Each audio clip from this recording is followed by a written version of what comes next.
when serendipity and synchronicity meet at the intersection of wow and boo, magic and miracles happen. It was just a normal day back in 1984 when I got a call from my friend B, who needed me to do her a favor. Could I cover for her by playing a comedy video for a group of mentally ill adults? Although it was a new concept at the time, the idea was that laughter was beneficial and healing. Hey, it sounded like it would be fun and interesting, so I said, sure, I'll do it.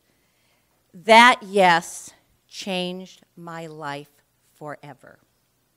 I had been an original member of the Groundlings improvisational theater company, and I had learned my lessons very well.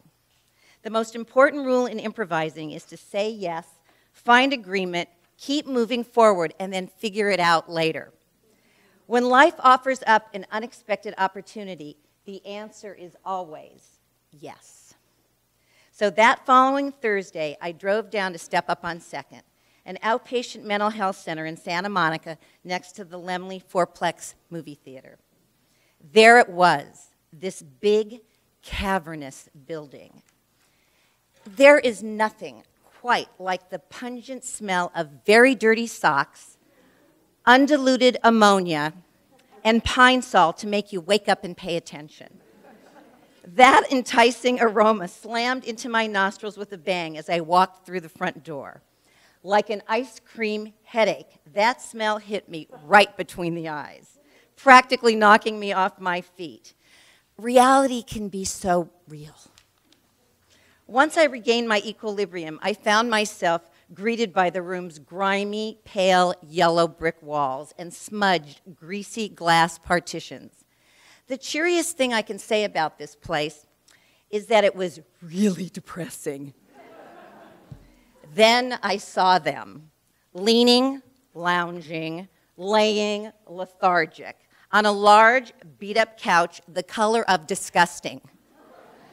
A gaggle of men and women were blankly staring at the large TV and VCR.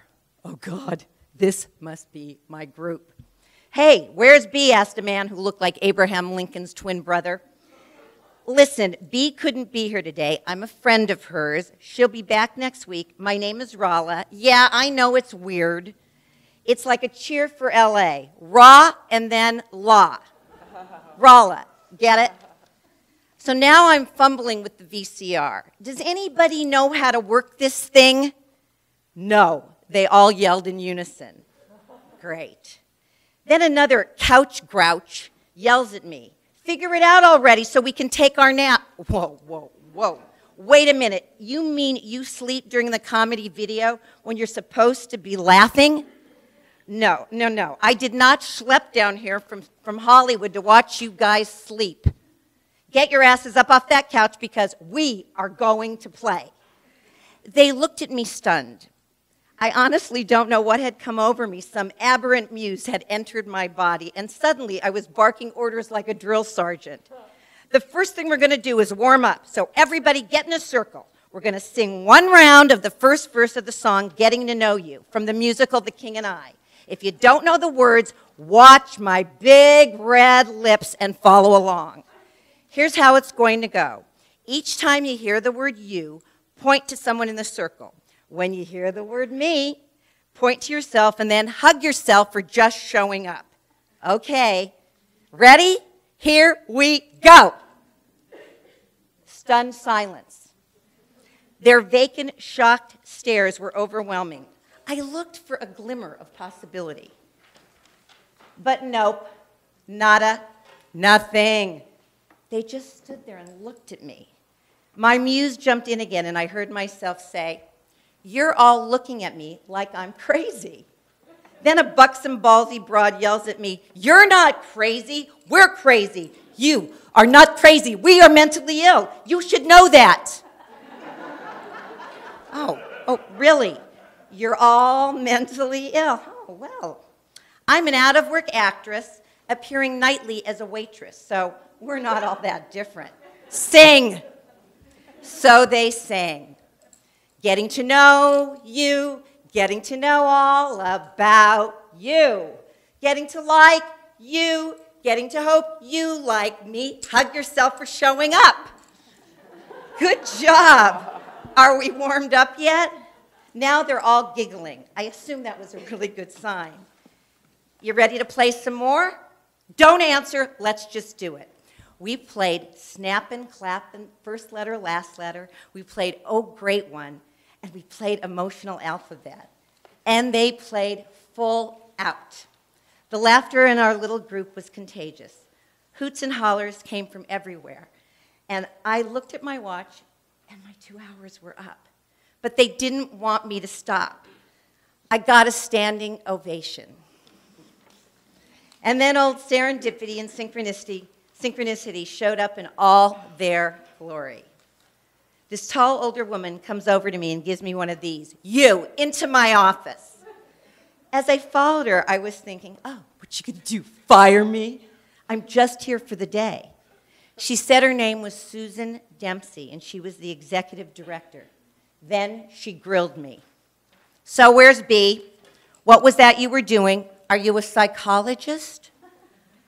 I'm a friend of B's. She needed me to fill in for her. No, I'm not a psychologist. I'm an actress, and we were doing theater games, improv. Well, she said, I was taking the State Board of Mental Health on a tour of our facility. They asked me who you were and what you were doing. I said I had no idea. For all I knew, you were mentally ill and you had just come in off the street. Anyway, the state of California wants me to hire you. Did you just say hire me? Yes. We've never seen our clients be so engaged and having so much fun. You're going to pay me to do that? Yes, how about it? So every Saturday for the next 9 years, I taught mentally ill adults how to improvise a life beyond the stigma of their mental illness. And they taught me how to be the best, most authentic, full-tilt boogie version of myself that was possible. Today, I use the approach I developed at Step Up on Second to work with cancer patients and their families and others who are facing difficult challenges.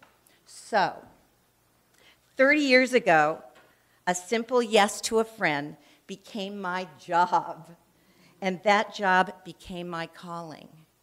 And that calling became my purpose. And my purpose became my life's work. And my life's work became my destiny. So, the next time you find yourself at the intersection of wow and boo, just remember to say yes. It might just be your soul's calling.